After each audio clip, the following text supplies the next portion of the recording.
Hello, South Florida and beyond, and welcome to How to Stay Healthy. Tonight's program, really going to take a look into recovery and recovery centers right here in the West Palm Beach and Boynton Beach area. Before we get started, I just want to let you know that All County Healthcare Incorporated is here for all your home health care needs. You can call Maddie. I'm on their Facebook page right now, All County Healthcare Incorporated, 1-888-717-7170. Thank you for listening, and if you have any questions, you can call in here to the station at 1-888-565-1470. We can get you on the air so you can get a question to our guest. And our guest tonight is James Farese, CRRA, from Your Life Recovery Center. James, welcome to the program. How are you doing tonight? I'm great, Dave. Thanks for having me. I appreciate it. Thanks for coming along on this adventure of health. And this is something I've wanted to have someone from your field, your area of expertise on for a while, because I'm originally from South Florida, but it seems like the last few years there's been kind of a lot of questions about not only recovery, but a couple questions: is there an epidemic going on?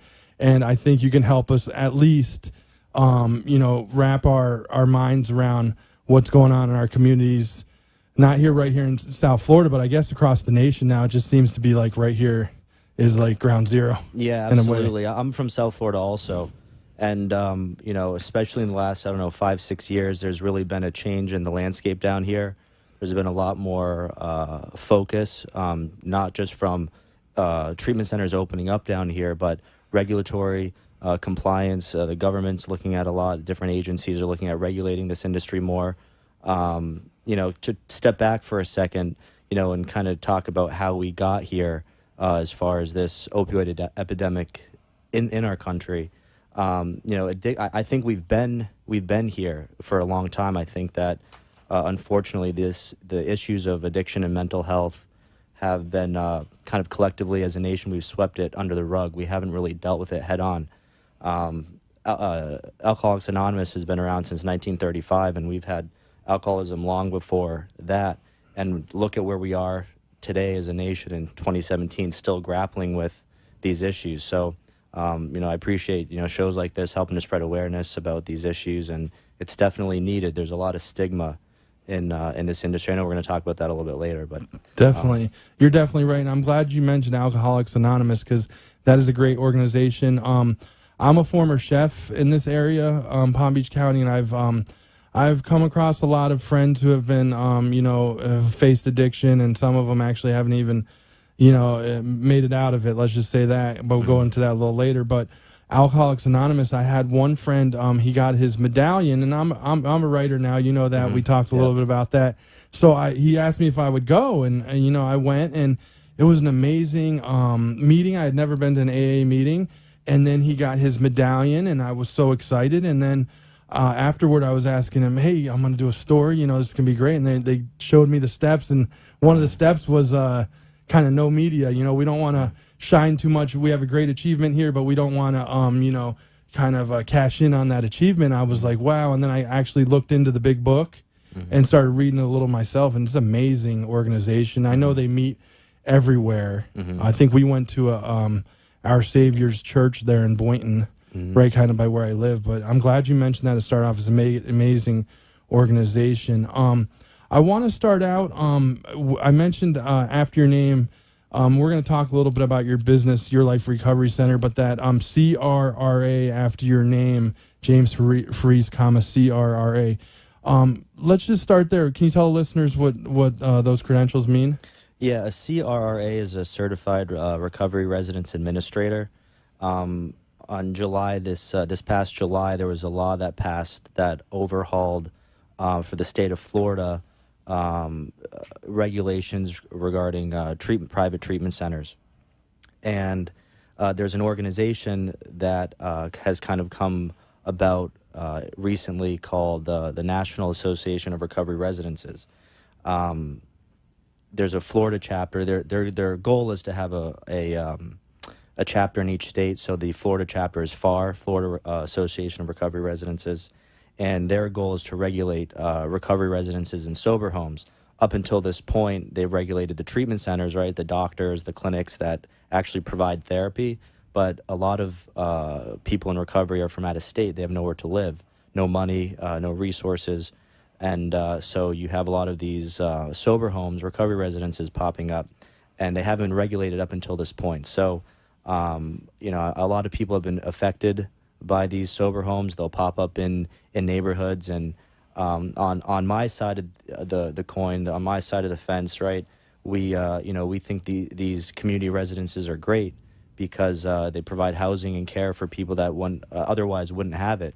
But if you're a single family, or you know, you live in a neighborhood, you know, that's you know, more family oriented, right? You don't know who's living next to you. There's a lot of transient individuals in and out of these homes, and it can be alarming if you have little kids. You don't know what's going on. So there's been a fight, I think, brewing in the community down here regarding these recovery residences. So back to your question, FAR has now is seeking to regulate these sober homes, and they require every treatment center to have someone within the organization who's certified in managing a recovery residence, so that there's kind of a baseline, a standard that all of these sober homes have to follow. That's great. I think that's really great, and that you're taking the time to you know, study this and taking the time to get certified in this as well. I think that's great. Thank you. I appreciate that. I'm going to talk about your business. I know we're going to get there. I want to tell everyone about it. But it seems like right now there's an opioid epidemic, and I wanted to ask you about it, and then kind of how did we get there as a country? I think that we've gotten here as a country by, like I said before at the beginning, kind of sweeping these issues under the rug, the mental health issues, right? Substance abuse and mental health often go hand in hand. A lot of people, and I don't want to speak for all people in recovery, but oftentimes, whether it's you know, what would be a light mental disorder, right? Anxiety or depression, all the way up to you know, a more severe disorder, schizophrenia, bipolar, you know, a massive depressive disorder. These disorders oftentimes go hand in hand. But there's a stigma associated, and for good reason. You know, if I come out, let's say, as someone who's depressed or anxious, or I have these mental health disorders, I open myself up to a lot of exposure, right? If I hold a position of authority, if I'm someone who owns a company, right? I'm liable now because of my disorder, right? Someone may say I'm unfit to serve in that role, right? I might not qualify for different things that I would qualify if I didn't have a mental health disorder. So there's a lot of pressure in society to not come out with these issues and not talk about these issues because of the attached stigma and the consequences that are associated with that stigma. So I think we've gotten to this point by not addressing these issues properly. In 2010, the Obamacare passed, Affordable Care Act passed, and that sought to create parity between traditional healthcare, vision, dental, medical, and now they added these other tenets of healthcare, mental health, and substance abuse. It's been kind of a bumpy ride getting parity. I don't think we're there yet as far as access to treatment, adequate, enough adequate treatment. I read a statistic the other day that said if all people that had the means went to who are addicted to a substance went to treatment tomorrow, there's only enough beds in our country to see between 2 and 5% of them at the same time. So wow! So there's definitely not we're not there yet as far as having access to affordable treatment, because that's a big part of it also. If you have insurance, it's great. If you don't have insurance, what do? All the state-funded facilities are full. Yeah, definitely, and that's a good point as well. I actually wanted to ask you, since I have you here, I know you're an expert and you deal with this on a day-to-day basis. So I'm gonna be honest with you. I've tried a few things. I feel like the 90s that I lived in kind of was like a recycle of the 60s in a way. And I never had the addictive personality, but could it be if maybe I had a mental health outlier or a condition, maybe I would be more susceptible to addiction if I had tried something? Does it kind of work like that? Is that what you're getting to about the mental health and the way it kind of ties in, or is that too early or not enough studies have been done to know that. I think there's definitely evidence. I encourage people to do their own research. I think there's studies that have been done that support both sides, right? The nature or nurture. Am I born like this, or am I That's what I was trying to get to. Thank you. Am I predisposed to a certain condition, or is it nurture? Is it something that my circumstances in life have kind of forced me into? So I think there's evidence that support both arguments. It's hard because addiction doesn't see race, color, creed, religion, age.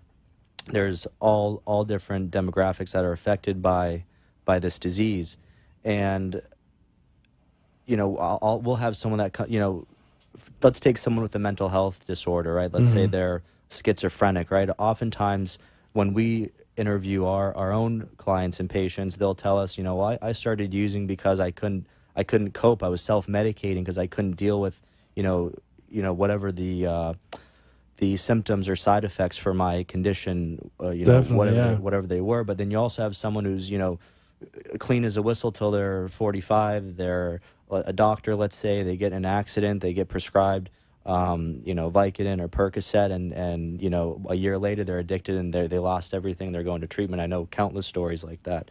So I think there's evidence to support both sides, and I think I think we don't know at this point, but there definitely is evidence to support both sides.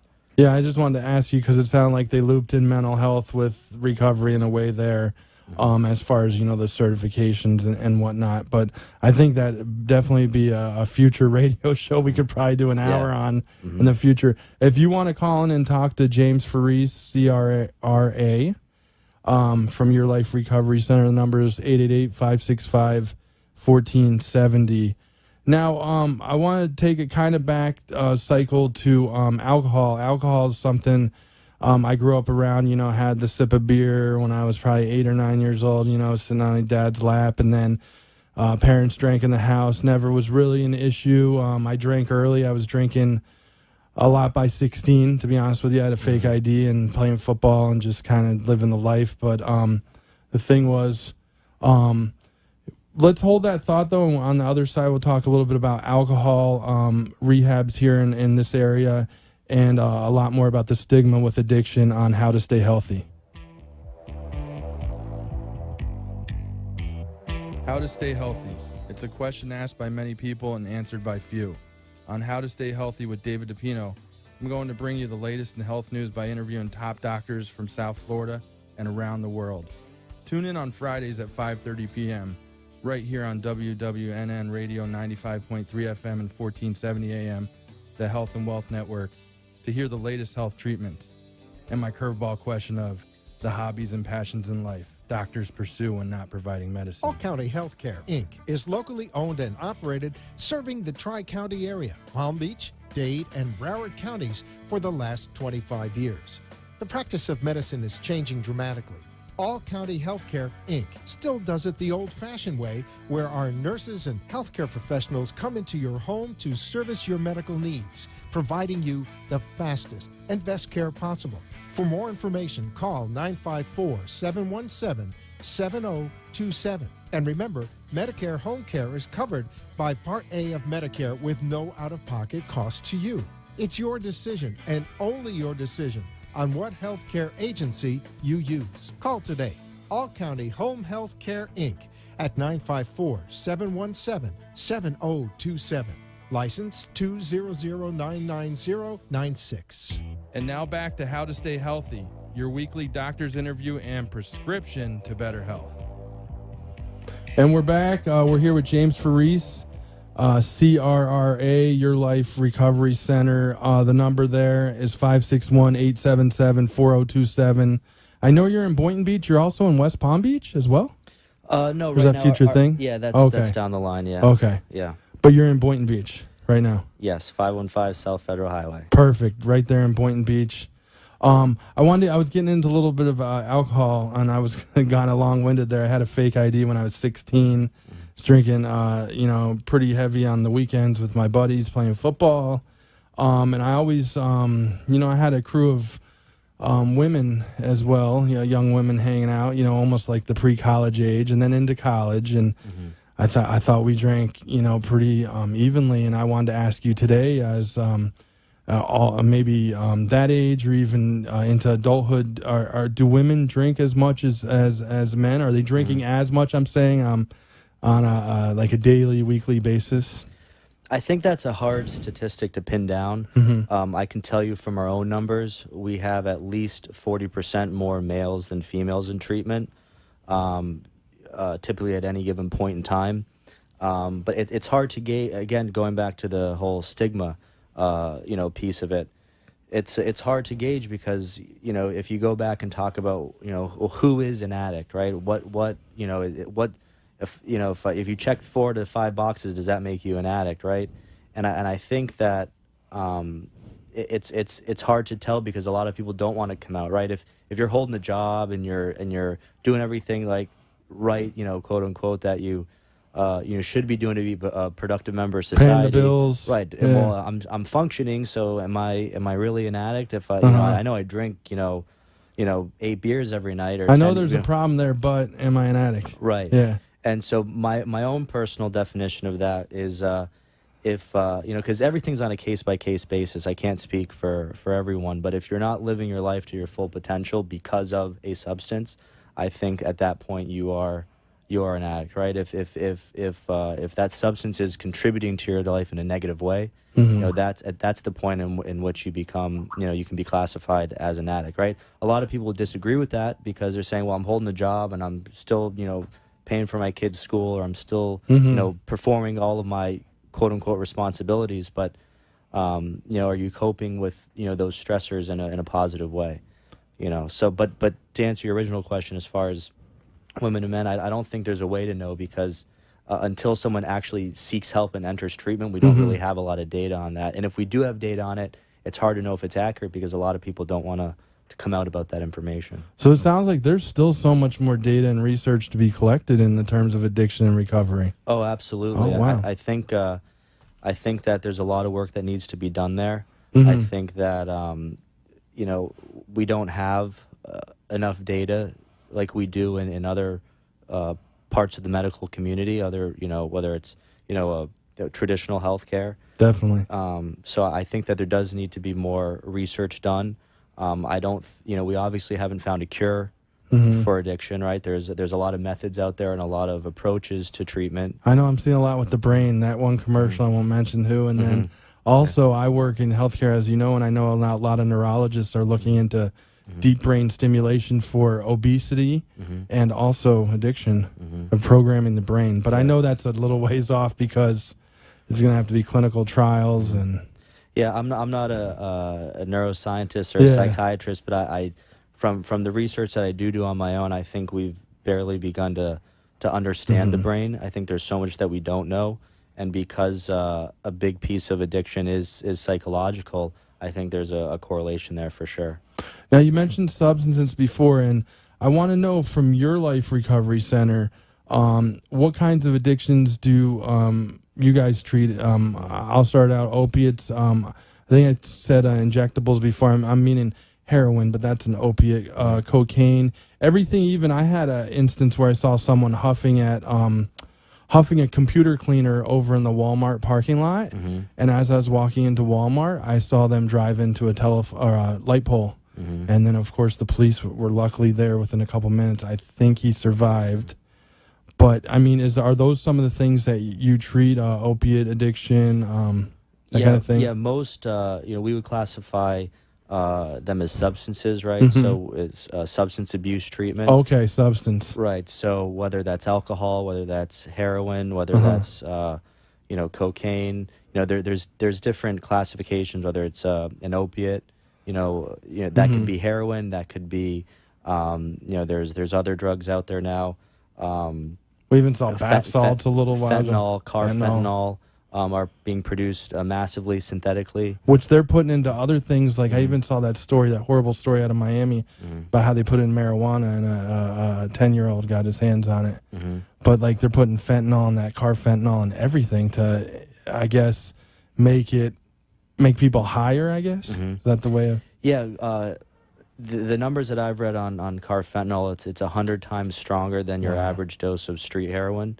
So it's cut more heavily, so you don't know what they're putting into it. Kind of like bath salts. You don't, it could be any kind of lethal concoction. You have no idea what's in it when you're taking things like that. And the problem is, as you go deeper down the hole into addiction, at first when you might start, in the recovery community, every addict has what's called their drug of choice or drugs of choice, what they prefer to do. Some people like something that, is a downer, let's say, or an upper. But as you go deeper down to the hole, you lose a lot of your resources. You start to do whatever you can get your hands on. So a lot of the people that we treat, even though they might say I'm a heroin addict, they've tried multiple times every drug under the sun because that's what was available to them at the time. Now, in terms of the rehab center, your life recovery center, do you take insurance, or in some cases, do you take a family's insurance if it's maybe someone from out of state? How does that work insurance-wise? So there's two ways of paying for it, and then I'll talk about our scholarship program too. We do insurance-based, where typically the individual or the family has insurance. Obamacare stipulated that insurance companies must cover mental health and substance abuse treatment. So most policies now do cover treatment in some capacity. There's also a cash pay option. And then we like to give back, so we do scholarships as well. So people that don't have the means, we also take them in as well. Okay, I see. And then maybe that is funded through a fundraiser or someone maybe who's been through the program who gives back, kind of thing, if they've made it into a huge role. Is that? Yeah. We have through our staff, through our therapists and our network in the community, we typically have a waiting list, so people will sign up, and we'll try to take between 2 and 4 every month. Scholarships, and there's a big program now in Delray.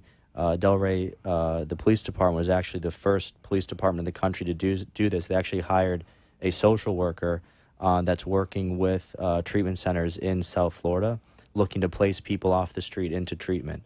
And so I think it's not just us. I think a lot of the community down here is trying to help as much as they can. The recovery community, the treatment community. And everyone's trying to tackle this problem the best way that they can, because the unfortunate reality is a lot of people don't have the means, and treatment is expensive. Yeah, I think it's a good time to say thank you to the police too, because I'm a former reporter. I know a lot of them in the Boca Raton Police and Viper Police, Delray Beach Police, who you mentioned is they've got it like no one else, and the way they cover and help people is amazing, like you just said, and Boynton Beach Police Department as well, Palm Beach County Sheriff's Office. These guys and girls, they have that Narcan in their vehicles, and I know firsthand, because I know a law enforcement officer personally, they'll save people who have OD'd and whatnot, and they'll put their life in danger to do so. So I just want to say thank you to everyone there, and I think it's great. That's going to be one of my stories for the paper. I'm going to look into that social worker. That's awesome. But I know we just have a couple more minutes, and we talked about some of the substances that your Life Recovery Center there in Boynton Beach treats. Now, is it also, is substance abuse also alcohol? And my other part of the question was, do you also, is it a live-in treatment, or is it somewhere I go for the day and then I go off back to my family at night? How does it work for treatment-wise? To try to answer your question quickly and directly, we're a PHP facility, which stands for Partial Hospitalization Plan, due to limited infrastructure for an inpatient facility, which is where you live and get treated in the same building. There's this level of care now called PHP. It's been around for a while, where it's 24. If you have the community housing license, your patients are with you 24/7. Wow. But they're living in one place and getting treated in another. So a typical day would be 9 to 4, 9 to 5, in a clinical setting, with psychologists and medical staff, and then the off hours and the weekends they'd be back at the recovery residence, where they're still supported by our staff. We have what are called behavioral health technicians that work shifts back at the properties. but they're still within our care 24/7. I gotta tell you, I think that's great because I think people need a break. I think if you're in the same spot for everything, that to me would be horrible. I think you're doing the right thing there. Yeah, institutionalization is something that we do combat in treatment, and you know, if someone stays in treatment too long and it's not needed, they can become institutionalized. So it's good. It's good to keep a variety. But every case is different, right? That's why you guys are the experts, and that's why you have all the experts working for you. Every case is different, and that's why it makes it such a difficult problem to address, because there's no one size fits all, one way to deal with this issue. Everyone has their own journey to go through, and everyone has to be treated on an individual basis. You know, it's not like breaking an arm and you just put a cast on it. And I know music and art; these are very creative people.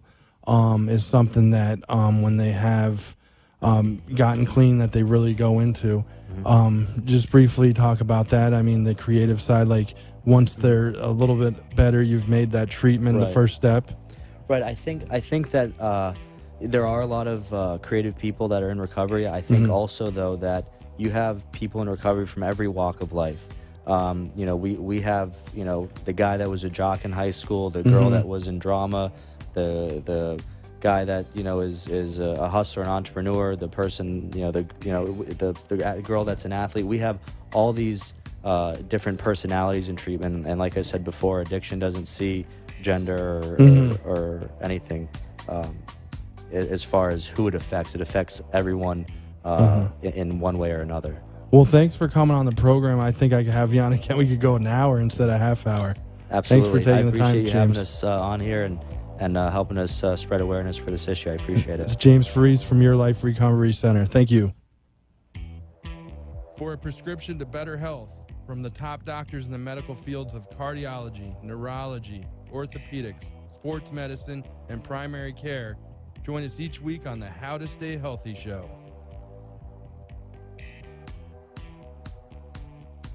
The opinions expressed on the preceding sponsored program were strictly those of its hosts, guests, and callers, and not necessarily those of the station, its staff, management, or sponsors.